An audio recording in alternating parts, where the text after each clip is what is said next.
everybody, and welcome to Everything Vaguely Paranormal. I'm Shelley Pruitt, and my partners in the paranormal, Mr. Blake Smith and Mr. Ryan Roberts. Hi, guys. Hola. Hey, I am ready for tonight. Here now, suddenly you're Spanish. I don't know. I don't know. The last couple of weeks I've been British, now in Spanish. I guess I have no fucking idea. Do you have a Rolodex of accents and greetings that you go through? I don't know. Leave me alone. Just start the damn show. I appreciate the attempt at being multicultural. Okay, let's just go with that. There you go. Okay, we're international, baby. We got it. Well, actually, we are. We're on every continent except for Antarctica, right? I guess we are. I guess I'm just trying to make my way around the world. Anyways, I really hope that the guests stay on until we get them on here. We have got some great guests with us tonight, you guys. We have got the part of the group from Detecting Paranormal with us, and I got to tell you, now we do have a bit of a caveat. So I'm just going to tell you right off the bat, don't ask, because they are filming for a show, but because of an NDA, kind of like we do. We can't tell you where it is or what channel it's going to be on, but they made time out of their schedule to come on and talk to us, and we're very, very grateful. And we also have one slight change.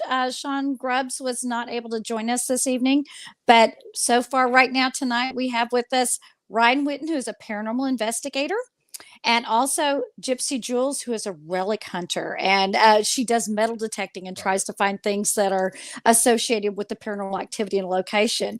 So, and if Emilio gets in here because he was having some issues, we will pop him in on the screen. But let's go ahead and bring on Ryan Whitten and Gypsy Jules. Hello, relic hunting diva and paranormal ghosty man. How are you? Good. How you doing? Wonderful. I am so glad to see you guys. I actually I stalk everyone before they come on the show, and just full disclosure right off the bat. Yeah, I do. And I have to tell you, I have been looking at some of the things y'all have been posting up about the filming, and I know Ryan and I've had several conversations about some of the things he's doing. So Ryan, real quick, I'm going to jump over to Gypsy first because I've been stalking her page a lot lately. Tell me about what you're doing with all of the metal detecting. You're always geared up and you're always like wading in a stream and looking like, the female version of Josh Gates. So I'm actually sponsored by Garrett Metal Detectors, and because of my YouTube channel that I started about 7.5 years ago, I think is somewhere in there. And being sponsored by Garrett Metal Detectors, I get to test some of their latest equipment that comes out on the market. I've been metal detecting now for 25 years, and never would I have thought that I would have delved into the paranormal side of things. I'll tell y'all more about that later, but yeah, 25 years of metal detecting, and it's fascinating. Most exciting trips is coming up soon. I'll go ahead and tell y'all that I'm going to Holland, and I get to detect in Holland, so I'm super excited about that. Garrett is sending me there, so that's coming up soon. I also have my own metal detecting hunt coming up, and Ryan and his wife are coming, and they're going to swing a metal detector and find all kinds of treasures in the ground that I'm actually seeding in the ground, along with prize tokens. So they'll be winning prizes as well, possible metal detectors and pinpointers, stuff like that. Where can I go sign up? So you can go to my website, actually. You go to gypsydigs.com, and I'll go to the event page, and it'll give you the information. I haven't disclosed the exact pointed location as of yet, because I'm planting stuff in the ground. Sometimes we have naughty people that want to steal the stuff out of the ground. We call them night hawkers, actually. And they'll come in the night and dig as many targets as they can. We're planting silver coins along with some amazing tokens, fun collectible tokens, all kinds of stuff. So really excited about that. That's called Gypsy Jules Birthday Bash. And anyway, November 4th coming up really quick.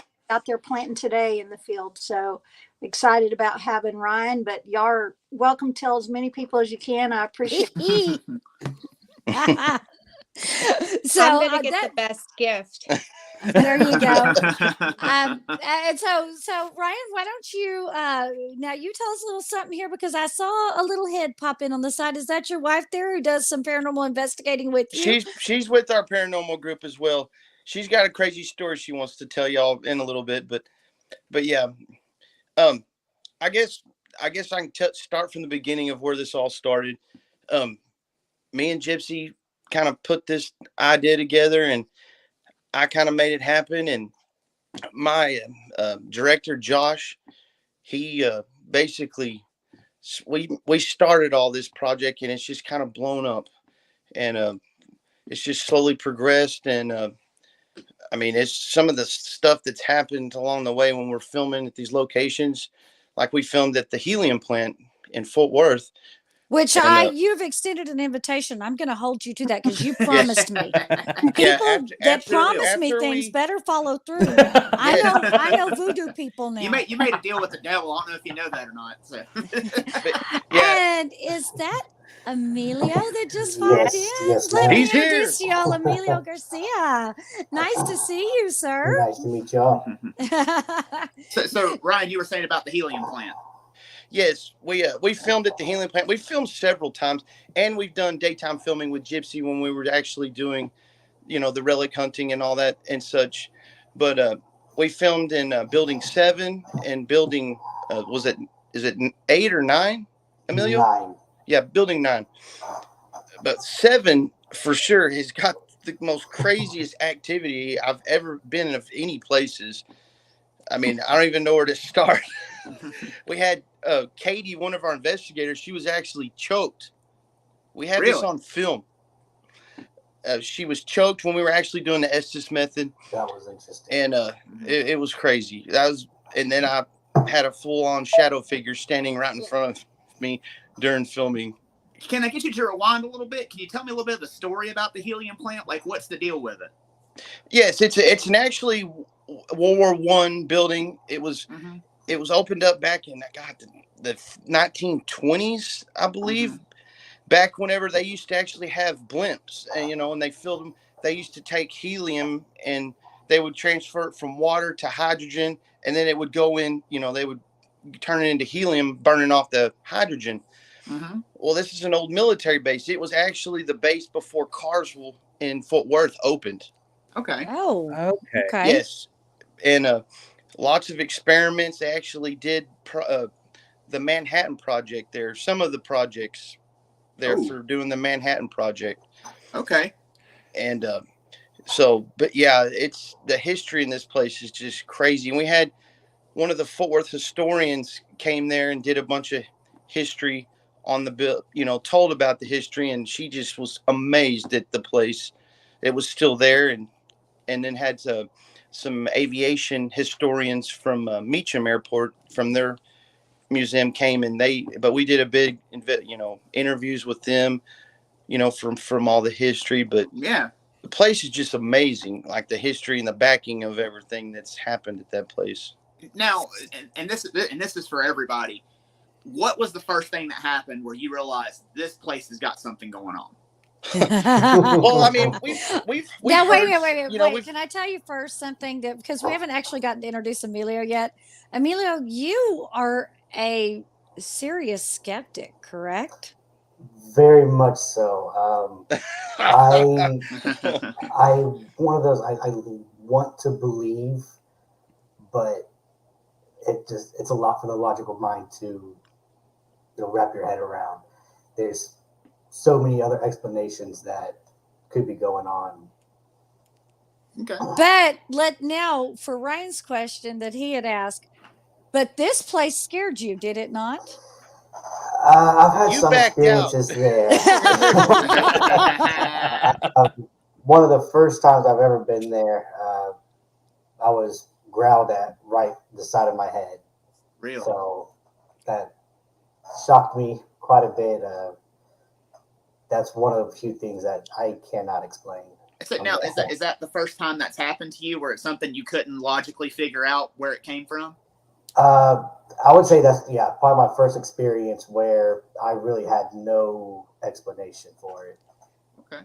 I'm like, shit, I call that Thursday. Anyway, go ahead. Well, so I actually have a code because I want to ask Gypsy though. So with them, let's say y'all are at a location. How do what you do? How does that tie into what they do in y'all's group? So the way we usually start it out is I will get there early. That way I have time to kind of comb the area, metal detect. Sometimes I will mark the targets, and it's almost impossible to dig all of the targets sometimes on camera. So, in film, a lot of the times what you have to do is you'll mark the ones that you think that maybe that sound really good, maybe of something interest, and you dig those up on camera. Then sometimes what ends up happening is you dig something and it may just be a piece of trash. So that usually, that piece of footage usually gets tossed. The best of metal detecting and treasure hunting, we call it taking out the trash. Sometimes you have to take out the trash to get to the good stuff. So you really never know what you're going to find. But what I'm looking for is something that connects to that history of that property, something that I can connect to the history of the property, or maybe a personal item that might have been owned by someone that either lived there, or in the case of the helium plant, someone that worked there, or that is connected to that history or a certain place and time, something that we can put a timestamp on as well. So it makes for very interesting, because you just never know what you're going to find. And sometimes you just don't have enough time to really get a lot of good relics and targets. So sometimes you have to come out a day or so ahead of time. So, or even come back out after you finish filming, and then you can bring a camera person out there and do some more. But our goal, of course, is to find an object that we could either use in an investigation. So something that we can bring in, and while the investigator is use it like as a trigger object or something like that. So if, let's say, A button, maybe a button from a coat. Exactly. So a button could be anything from like a military button, or, those are pretty easy to identify. They're easy to figure out the era, the time frame, and then connect it. Hey, do a little research. I love to dig into the history of each property and pull out little, little relics of their own, little pieces. Was there a tragedy around that? Like in the case of the helium plant, there was supposedly an explosion at one time. I mean, you're talking about an explosive thing with helium. So those are the type of things that we look for in each individual case, that where I can connect that object, and then hopefully the team that does the investigation can connect that. Because one more thing, and then I'll shut up. You're fine. You're okay. You're fine. But for me, I was kind of like Emilio a long time ago. I was pretty skeptic. I grew up very religious.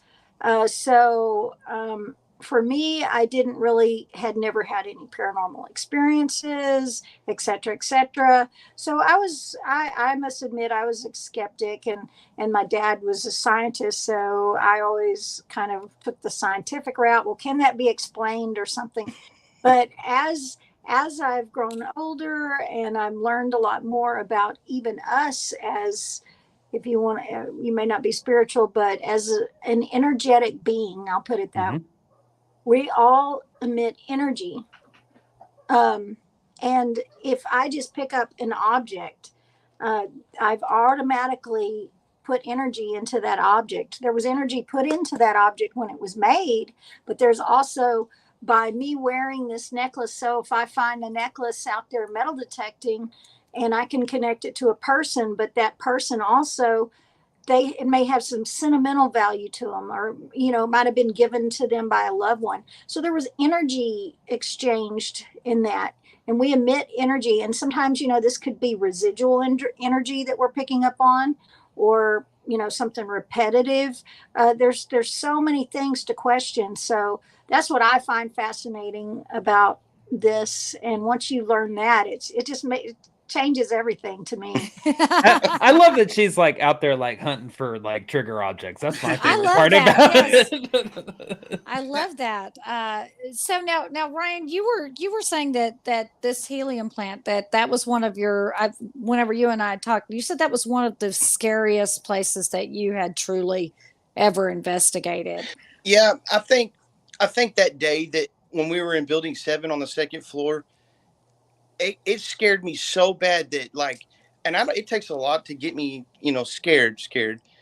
Like I couldn't even talk and my eyes were watering when all that happened. When I opened up that, after Katie got choked and then Melissa was on doing the Estes method, and basically after all that happened, and I opened up that door and that shadow figure was like standing right in front of me.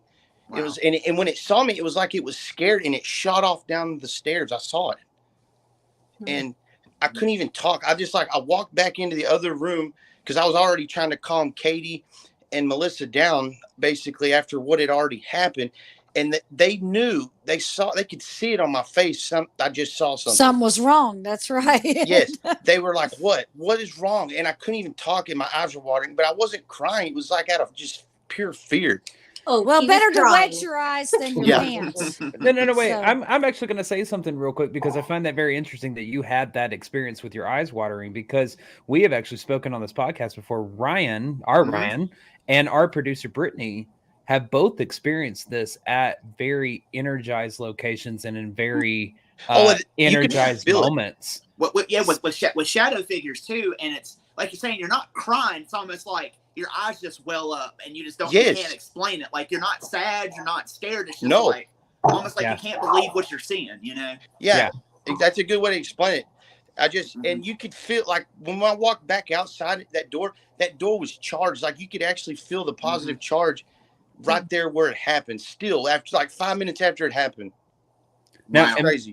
Emilio, did you see this take place?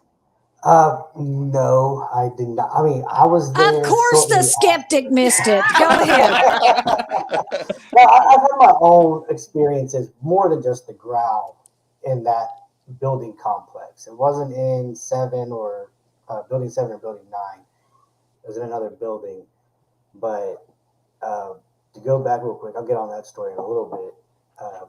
They're talking about the watering eyes and stuff. My skeptical mind and stuff. That's a fight or flight response. When you feel fear, your body moistens your eyes to clear debris so you can see better and stuff like that. So I've had it happen to me several times. It also follows my chicken skin and everything else. Oh yeah. That's when stuff like that happens to me, it's more of correlating circumstances, like what else is happening alongside those fight or flight responses. Yeah, you go down the logical path. Yeah. I mean, Right. that makes sense. So, Emilio, ahead, do Phil. you fight or flight? I most of the time flight then fight. No. If you're a skeptic, you shouldn't run, right? Because there's nothing to be afraid of.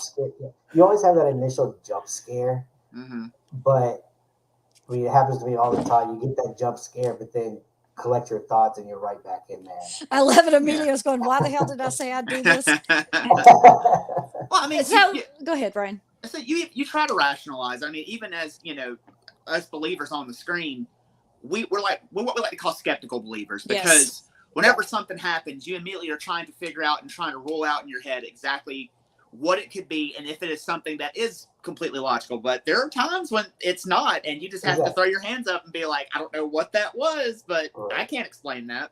And I'm not like 100% skeptic. Like I do believe, I want to believe, but I need solid proof that I cannot logically explain away.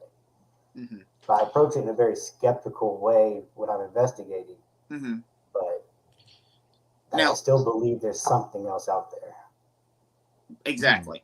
Now, So I'm sorry, go ahead, Ryan. I was going. I think we're going to ask the same question, Shelley. Okay, go ahead. You go ahead and ask it I then. was going to say. So, what exactly was it that turned you from skeptic into a believer? Well, I've always believed, Mm-hmm. but I'd have a hard time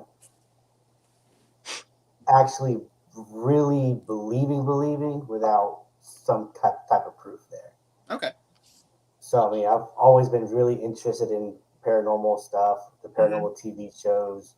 I've always, believed there is some type of, spiritual something in the world. Mm-hmm. But I just approach all the investigations as skeptical as I can before I draw any conclusions. Okay. Fair enough. Yeah, fair enough. And it's good to come in with a skeptical mind like that, because you don't want to be jumping at shadows and thinking everything is something. You got to kind of Right.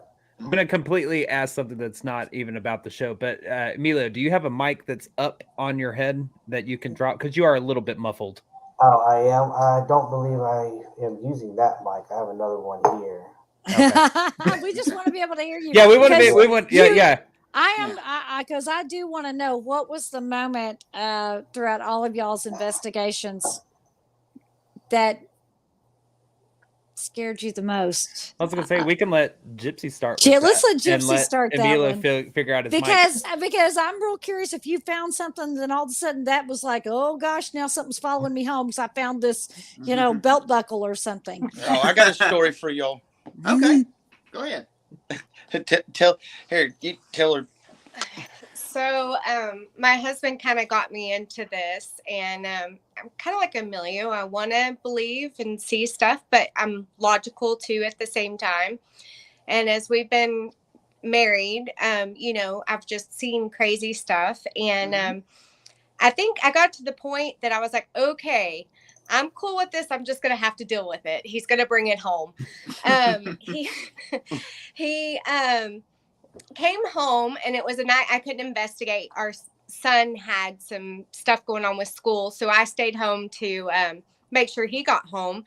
And it was about 2:00 in the morning, and we have a bed that kind of the head raises up, and I'm dead asleep. And he walks in, and I hear Melissa, and I thought I felt the bed coming up, and I was like, am I imagining things? And the bed goes back down, and it's a remote that sits on our nightstand away from the bed. Nothing's around it. And he goes, Melissa. And then about that time, I feel the bed, I'm raising up, and I look at him and I go, what the fuck did you bring home? And I go over there and put the back down. I'm going back to sleep.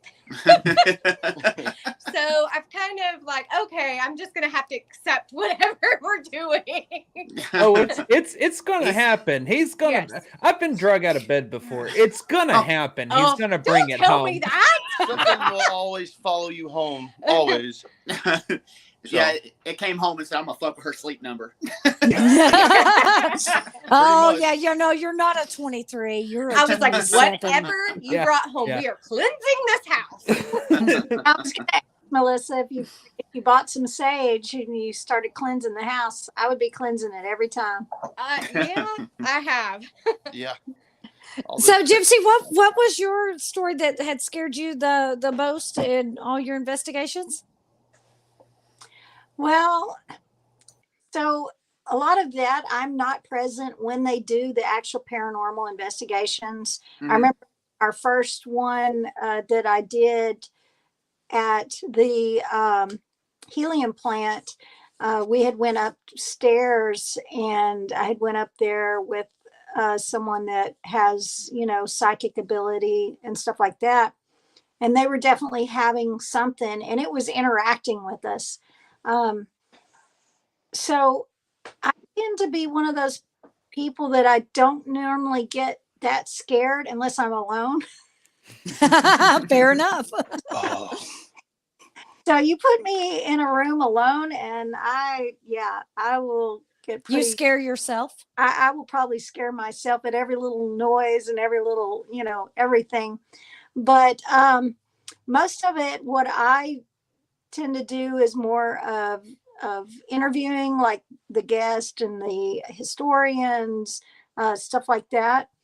I have been in on some paranormal investigation. I did get to see Emilio last time when he did our last project.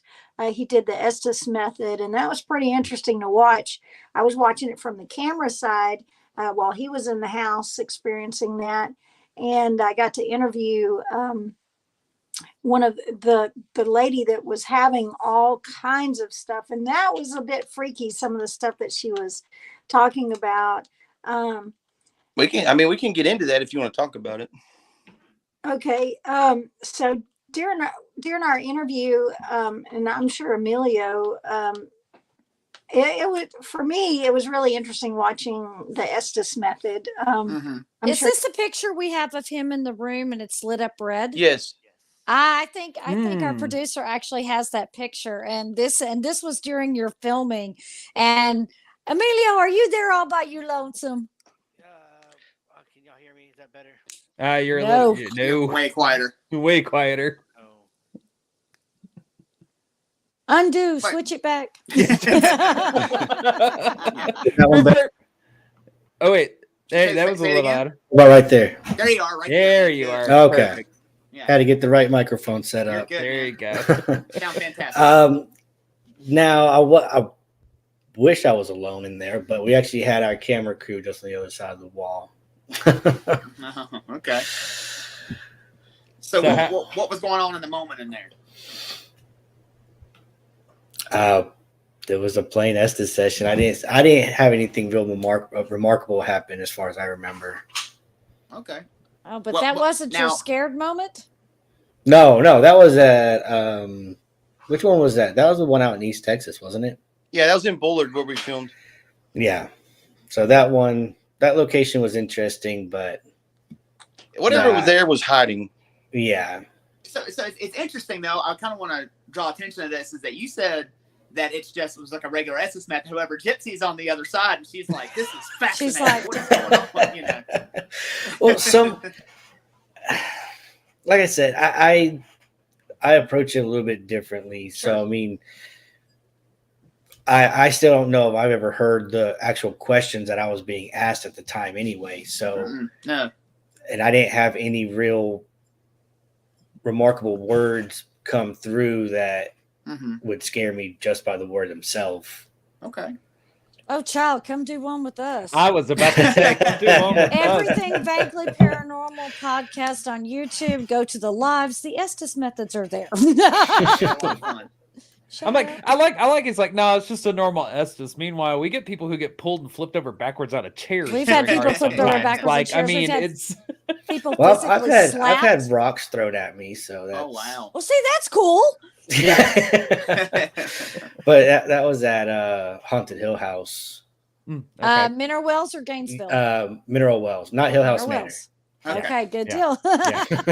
Yeah. No. I've been there once as well. Now I No, do have to go ahead. I'm sorry. I was just going to tell him Hill House Manor in Gainesville is what Blake and I had probably one of our scariest nights of investigating. We had someone literally get jumped, and we had to fight him to get him out of the building, and he fought us the whole way. I think I saw Wow. that on y'all's page. Yeah, that was fun. It for him. looked interesting. That was just a normal Estes method, Shelley. Let's Standard run of the mill, nothing to see here. Now with you guys getting objects involved in your investigations, have y'all ever had something tell you? Have y'all ever had someone tell you, like a spirit tell you, where to find an object on the property? Like they name Gypsy! specific object. Yeah. What happened there?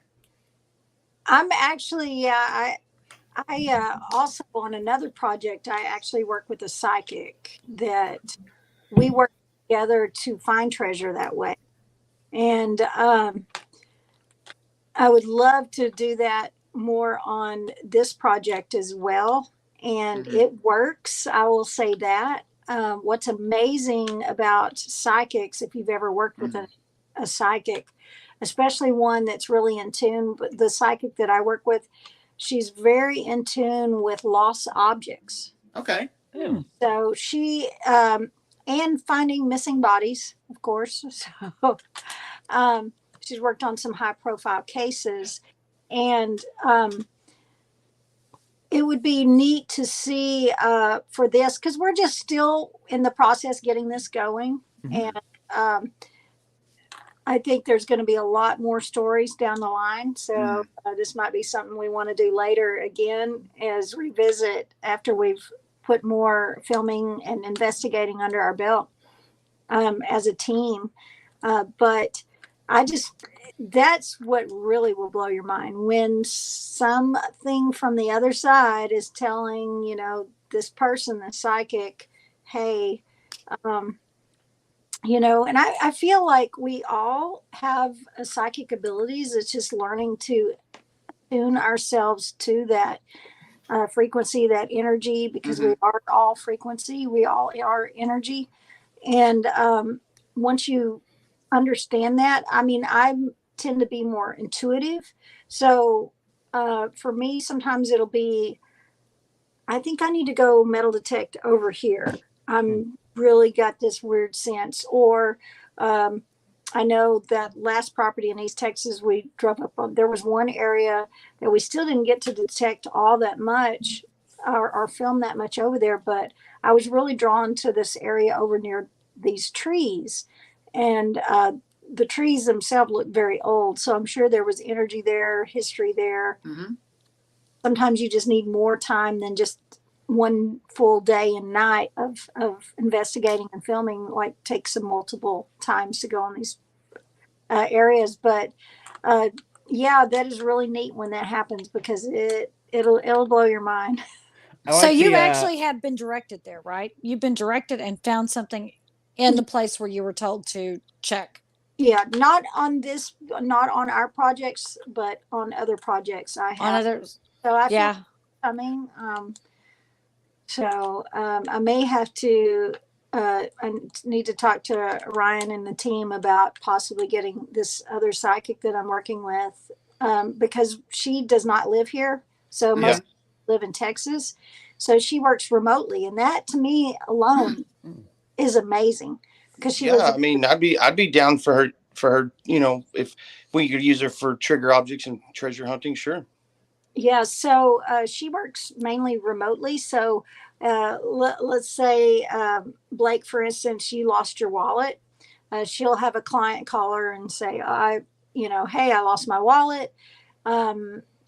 I looked everywhere. I can't find it. And then so what she'll do too, a lot of times to help them find that object, she'll say, okay, I'm seeing a lamp that is such and such, such and such. And they'll go, and she'll be able to get visuals to where she will see that object beside something, and she'll lead them, okay, to that room. Okay, oh, there's that lamp. I'm seeing the lamp. Oh, it's down there right beside it on the floor, you know, something like that.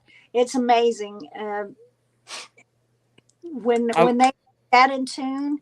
And, you know, sometimes I think they're getting visuals, you know, maybe from, I don't know exactly how it all works, but, you know, some from spirit, I believe. And some, I don't know, from their spirit guides as well. If you believe in spirit guides, I do, more and more now that I learn more about that side. And I think that, you know, that's what they are there to, not only protect us, you know, like guardians, etc., but also to communicate and help us in this lifetime. So why not utilize them for that? I like the dichotomy though of the psychic energies she receives, you know, lost objects and unfound bodies. She's like your mechanical pencils in the drawer, Fred's in the garden.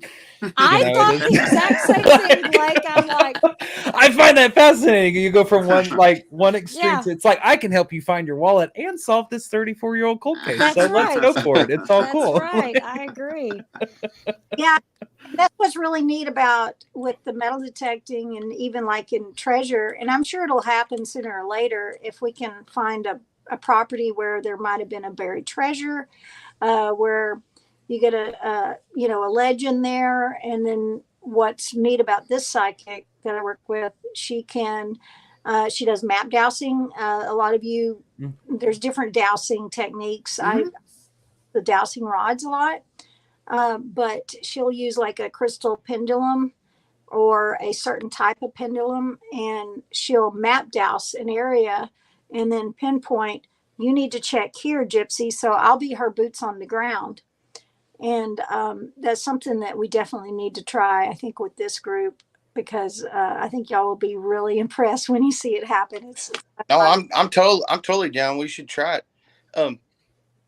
Like last when we filmed last at the healing plant, when we did some refilming, we used a psychic medium or whatever. Her name's Colleen, and we just we're trying her out, and she's very good. But as far as what you're talking about, Gypsy, I'm totally down for it. Yeah, who doesn't want to find treasure? I'm in. Say, Heck yeah. look at EVP. We can add something else to our resume. Matchmaking. We're making it happen, guys. There you go. There you go. Absolutely. Paranormal matchmaking 101 right here. And then a little interesting story here. This project that Ryan had helped, put together, is Ryan and I met at the helium plant through Haunted Hill House. They had set up a booth there and invited me to come put some of my metal detecting finds and stuff like that. And then I met Ryan, and then Ryan and I were just chit chatting, and I said, yeah, I've talked to somebody recently that was interested in having me on their show, an already existing show. Yeah. And so they were going to talk to their producers. And then so he said, hey, so he called me up one day, are you still interested in maybe putting together a TV show where we involve the relic hunting, and the history, and then with the metal detecting along with the paranormal. And I said, let's do it. So I love that concept. Awesome. Well, where the hell did y'all find Emilio? On the side of the road. He was just coming for a ride real quick. They're just like, he looks good. Through Sean. Yeah, not to brag, but I'm like the OG.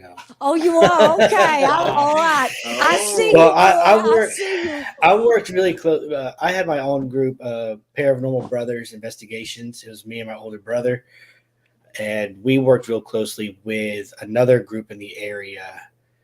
I don't want to name drop, but so we worked really closely with them, and we did a bunch of events together for Hangman's House of Horrors, some of their Valentine's events and stuff like that. And that's where I met Sean. And then Sean kept asking me questions, nagging me, got into the paranormal, and I helped him sort of start everything. Then he met Ryan and Melissa and got their group going. And now this is where we're at. Awesome.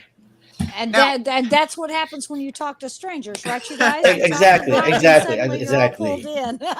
Exactly. I think Sean was like 16 when we met, so that's not weird at all. Look at Emilio. Look, you upset Ryan so much he left. He said deuce. He's like, oh, now they know my secret. No. So what is y'all's favorite, what's your favorite part about your investigation, whether it's whenever you're relic hunting or whenever you're paranormal investigating? What is your favorite part? Is there a particular, is it the setup? Is it at the end of the night when you're recapping? Is it that one moment? What's your favorite part of it? The dark silence. Yes, I'm with you. Yeah, man. You just finally get some peace and quiet. I was gonna say Emilio sounds like my people. Damn. I know. The dark Do you and like silence. Whenever you run off by yourself and there's nobody around and you're like, yes, all right, Until let's go. Until you hear footsteps, Absolutely. How about you, Gypsy? What's your favorite moment whenever you're doing your relic hunting and trying to tie it to the investigations? For me, and it's the same when I do metal detecting and relic hunting and not with the paranormal, is it's the thrill of the hunt. So and with the show and the paranormal part, it's you just never know what's going to happen next. And that works the same way with paranormal. I mean, you don't know what's behind that door. You don't know what's going to happen next. And so it's that thrill of not knowing and then hopefully being able to gain some closure. I just love it all. I like the So whole you like the anticipation, the build up. You like to be teased. I'm with you. So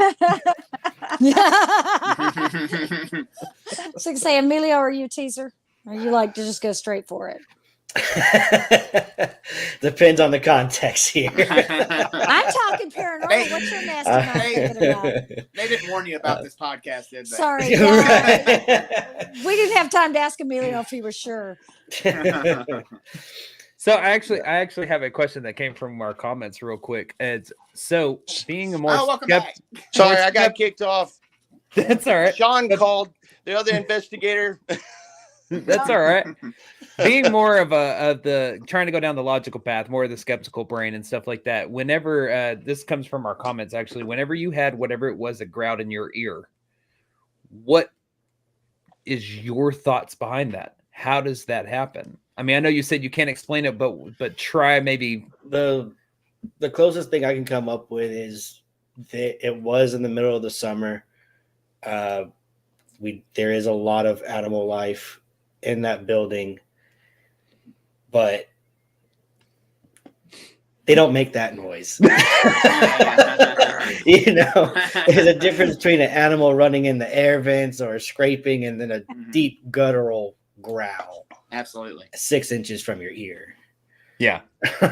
No, I would agree. We've been on many investigations that have been overtaken by animal life or wildlife, I guess you could say. We've had animals attack us more than once, yes. Yeah, Raccoons, mice, bats. Yeah. Dang raccoons. But I will tell you, out of all the investigations we've done, never has anything come up animal-wise and growled 6 inches from our ears. So I'm just going to throw that out there for you. But I will tell you, I had something whisper in my ear in an investigation earlier in the summer, and I jumped across that damn room, and I can't explain it. Because when something's right there, I'm like, what the hell was that? Yeah. And if you don't know, Ryan is you're 6'3", Ryan. He's a big dude. He big tall dude, and he can scream like a bitch. Let me tell you. Hey.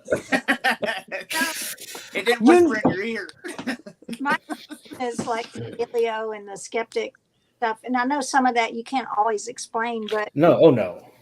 What do you think? I mean, you just chalk it up to unexplained, undetermined. There is an explanation that we just don't have the means or methods to get it's to. A ghost. And that very well It's could a be ghost. it too. It could be a ghost. We That just is the- don't have the means and methods to say for sure that's what it is. You want the scientific proof type I for want it, proof. black and white.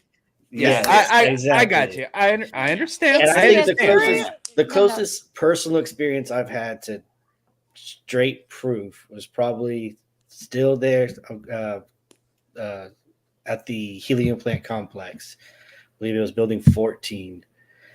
Literally caught with my pants down. Was in the restroom. Doing my thing in the restroom. All right. In one of the stalls, and clear as day, there were footsteps that entered the bathroom, came all the way up to my stall, and I looked underneath, no shadows. There was no reflection or anything. Wow. The footsteps went all the way into the stall next to me, and the toilet paper roll fell, rolled under the stall, hit my foot. Hey, ghosts got a poop too. And my mind is somebody's in there, and I'm trying very hard to believe there's somebody in there. Scared the shit out of you a bit. Oh yeah, but I was looking under the stalls, no shadows. There's no way anything could have been in there. I think Ryan was right out in the hallway, so I walked out but never left the door frame, so nobody could come in and out.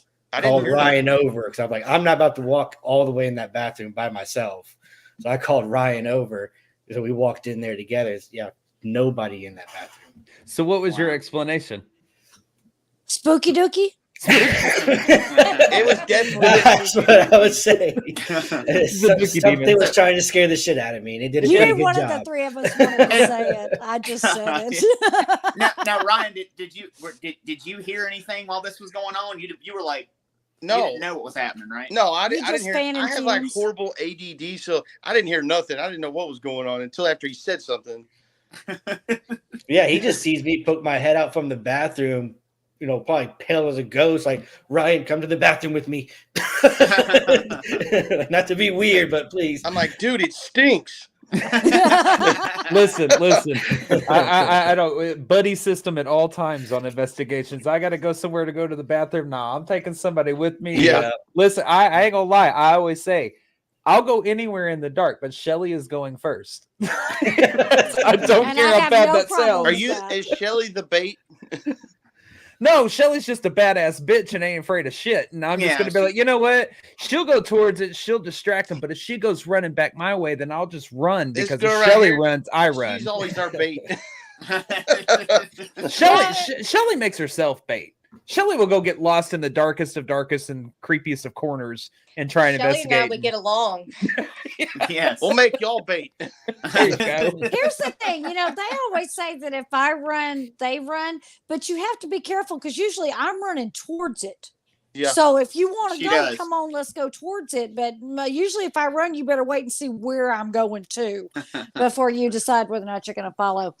And yeah, so that's something that I am not the one who needs a bathroom buddy, but that's super interesting. But so a question I do have, I'm gonna start with Ryan. It's a question for all y'all. What is the thing that got you hooked and pulled you into this world? I mean, you want the honest truth? You're probably gonna think this is crazy. no, Not at lie all. to me. God, this was probably 2007. My grandpa committed suicide. Oh, Okay. Oh, Sorry about that. damn. Yeah, and I was like super mad at him when he did this, like crazy mad. And like, I guess what I saw on my grandma's face after he did that, she was terminal cancer. He committed suicide. And I was laying in bed. It was like 3:00 in the morning. And I couldn't sleep because I was so mad. And all of a sudden, out of nowhere, I just felt this power run right through the middle of my back. And basically, and as soon as I felt that run through my back, it was almost like he was like telling me, I'm okay. He was, in pain. And it was his way of telling me, Ryan, don't be mad for what I did. And basically, I just instantly started crying. And it was, and that right there is what got me hooked into spiritual world, pretty much. wow. Wow. Wow. Yeah. Okay. So you had an So- experience that you followed. So Got it. right Yes. after that, you picked up the paranormal investigation side and started looking for answers, or I've always been into ghost hunting. Even since in high school, we used to go ghost hunting. But I think that made me actually have an experience that actually felt real. okay. Instead of just doing it for scaring your friends and doing it for all that other reason. And I think that's what started all this. Okay. And almost died from COVID. So that really put So you got Hail. close to the other side, huh? it makes you feel like you start to realize there's something on the other side that people don't know until you actually have an experience and you feel that feeling. It doesn't feel real until then. Right. Wow. Now, how about you, Emilio? What's your story? So, me and my brother, back when we lived in Austin, probably about 20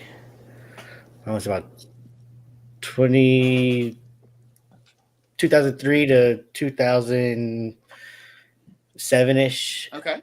around that area.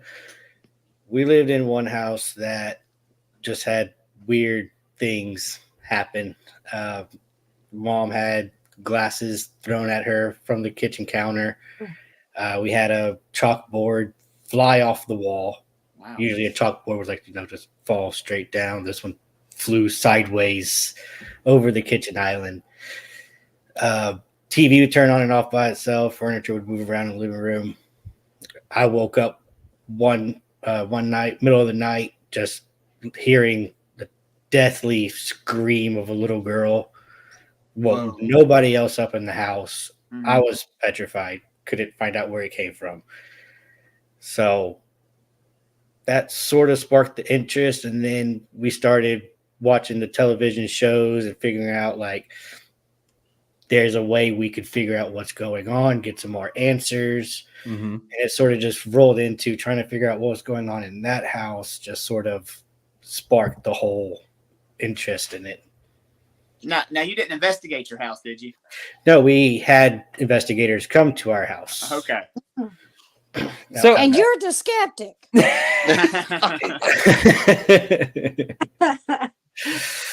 So skeptical believer.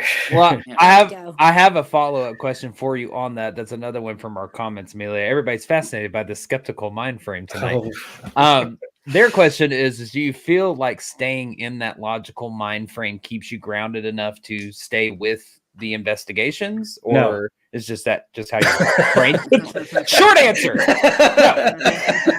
No, Okay. it's no, I get scared quite often. I try my best to keep my composure in those situations. Gotcha. I mean, to me, it's really weird to say, but I would like to think I'm a little bit sensitive because we'll go into rooms and, like, especially my brother, he's very much a grounded person.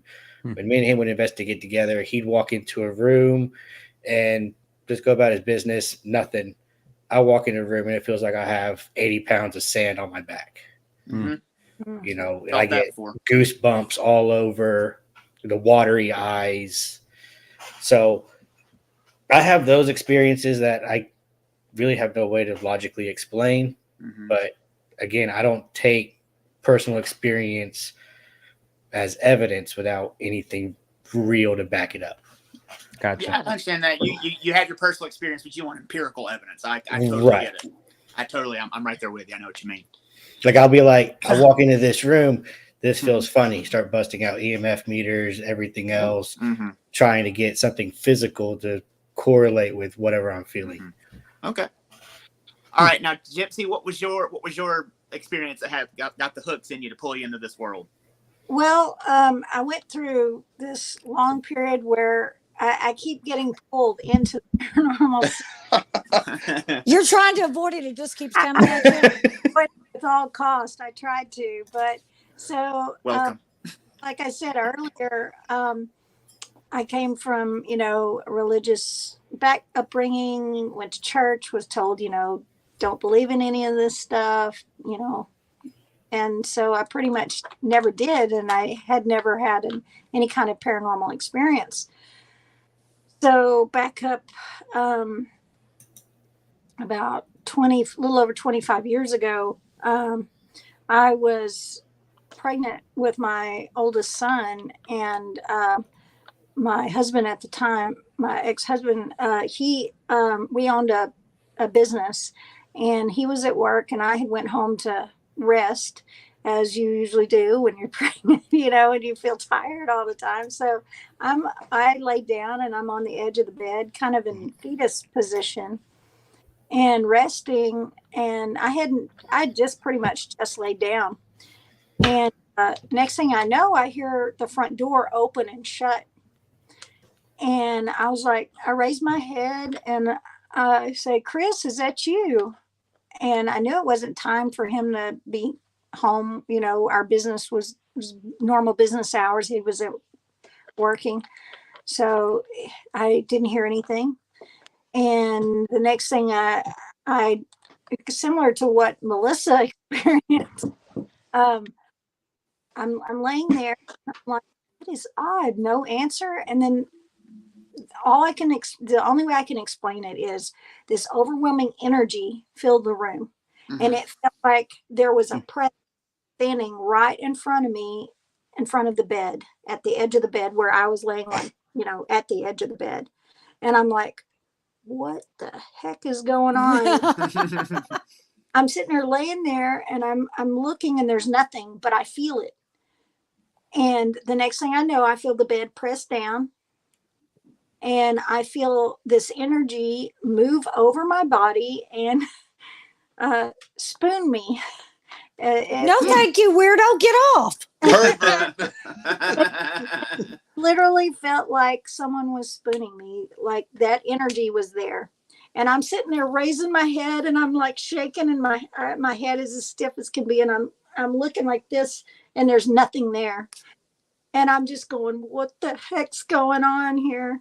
And so the next thing I know, I hear this a male's voice. And he sounded like he was like almost in a well, weeping. And it was like this, and that when I say weeping, it sounded like weeping, not crying, but it sounded like boo-hooing. Mimic this, but it was like kind of like wow. Okay. I've had men cry after sex, but never during spooning. So I'm like looking over my shoulder and there's nothing there. And the next thing I know, I feel that energy. I hear that noise, but I don't see anything. And the next thing I know, it's like the energy was sucked up out of the room, like, and it was gone. But right before that, it whispered something to me. It mumbled something. I don't know what it said, but it said something to me. And then it just went like it was gone. What?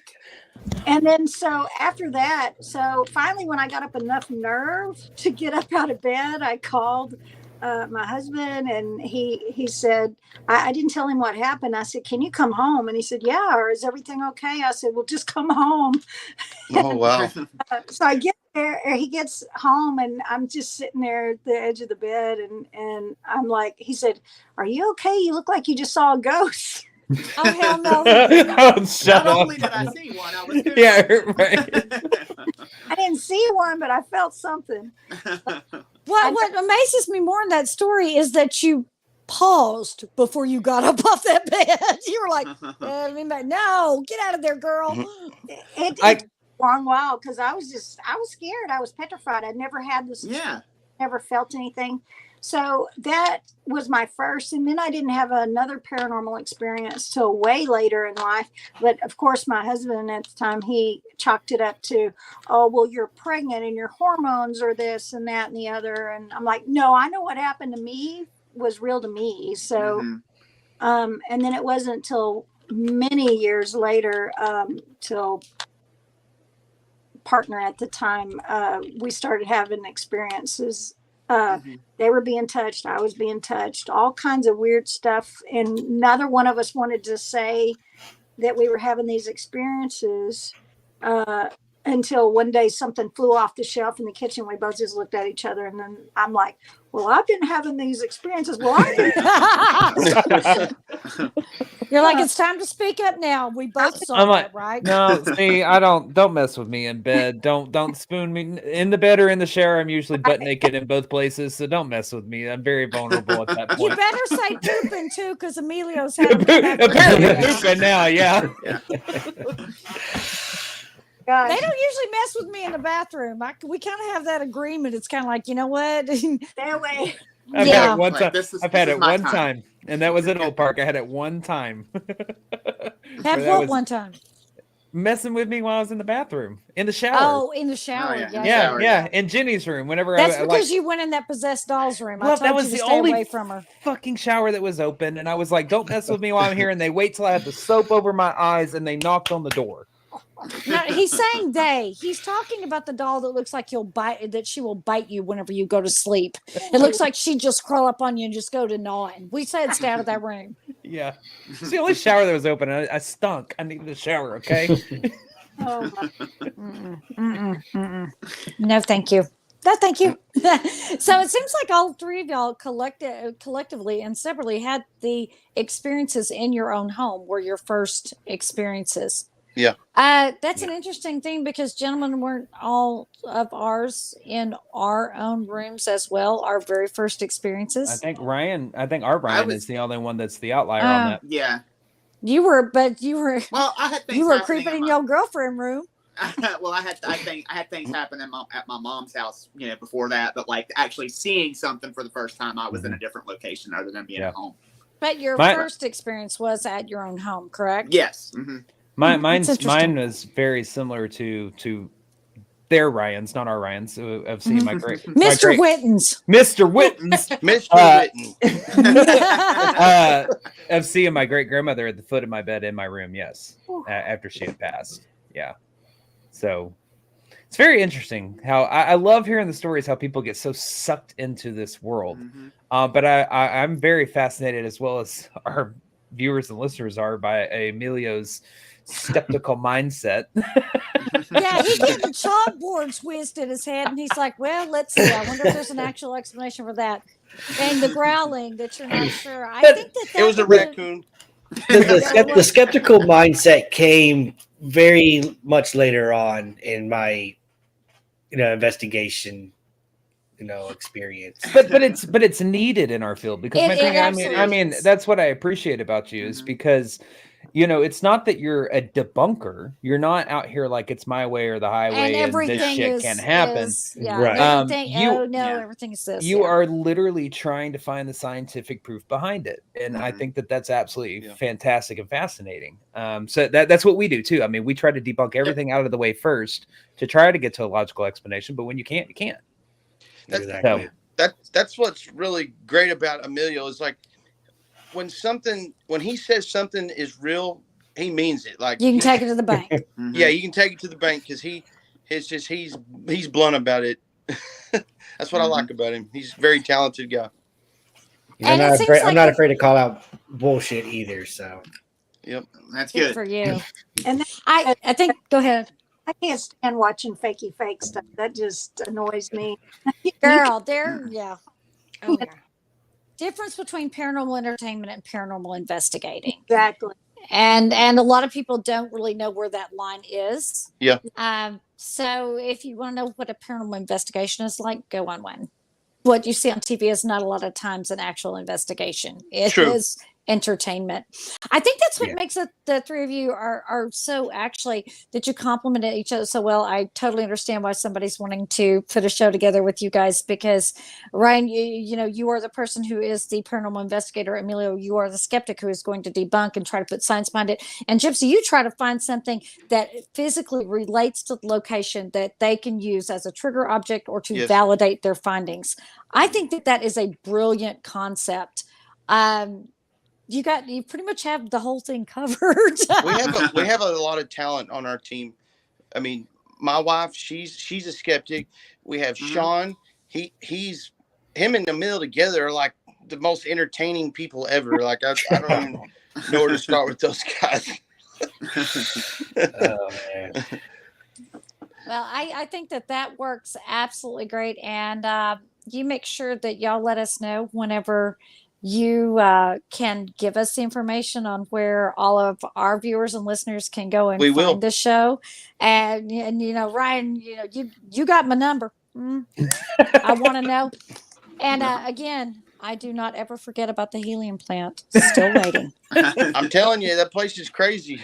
Oh yeah, I know. We'll have to get Vouch you for in that. there. Yeah. Oh, Yeah. Yes. We can't Thank wait. you. Now, Emilio, don't you let him forget because he's already forgotten me once, but that's okay. Hey, He's I'll gonna get make me in sure there. you're covered. Thank you. Melissa. I there appreciate you you. go. There you go. So we're going to do a little quick housekeeping if you'll hang with us for just a second. So Blake, why don't you tell them everything they need to know? Absolutely. Don't forget our brand new episode of After Dark with EVP drops this Thursday at 9 p.m. on Paraflix Paranormal Plus. I believe this week we are speaking with Bill Wolter from Broadhead Manor. Y'all have seen the Sir videos. Sexy. Sir Sexy. Yes, we've had him on here several times. Well, twice now. No, once. Not And then once. Paraflix. Kidding. So tomorrow morning we're going to be posting up our Linktree link that's going to have everything on that to get you where you need to go. So make sure you're going over to the Everything Vaguely Paranormal Podcast Facebook page to find that. That's going to include a few links. A link to the Paraflix where you can sign up, use our code AfterDark25 for 25% off your annual subscription. That's going to have a link to our online merch store where you can find everything Vaguely Paranormal merch. You also see a link to our public investigations. We actually have 2 tickets available for this Saturday's investigation at the Gregg County Historical Museum. So if you wanted to go, you need to get with us so we can get those to you. You're also going to see our Patreon page link, which is just $5 a month. You're going to instantly unlock well over 150 extra videos, including our pre and post broadcasts, as well as special video casts, behind the scene moments, and Paracon speaking events. We're also offering 7-day free trial on those if you want to check that out before purchasing. These are the ways that you can support the show. The support that you give us goes directly to continue to do what we do and to go bring you more spooky adventures and wonderful special guests like we have tonight. We greatly appreciate your love and support also through those likes, shares, and comments. And as always, any questions, comments, or stories you'd like to share with us, those can be submitted to the evppod@gmail.com. That is THEEVPPOD@gmail.com. Like, share, and subscribe. You can go and please subscribe to us on the YouTube page. And so, thank you for watching Everything Vaguely Paranormal tonight. Well, hold My on. name is. Time go out. ahead. One more thing. Is there any pages that you would like our viewers to go and check out? We're going to start with Mr. Ryan Whitten real quick. Okay. Yes, we're basically our webpage is all in the works. We're getting everything together, but we also have our own paranormal groups, Shadow Encounters Paranormal on Facebook. You can follow that. You can reach me on my Facebook. It's Ryan Whitten. Go ahead, Emilio. Oh, you're muted, Emilio. We can't hear you. We can't hear anybody. Sorry. My group has sort of dissolved with life changes and everything else, but we still have some of our content up, and we hope to get it going again. You can find our group at Pair of Normal Brothers, and that's on Facebook. I love that. Pair of Normal Brothers. Love it.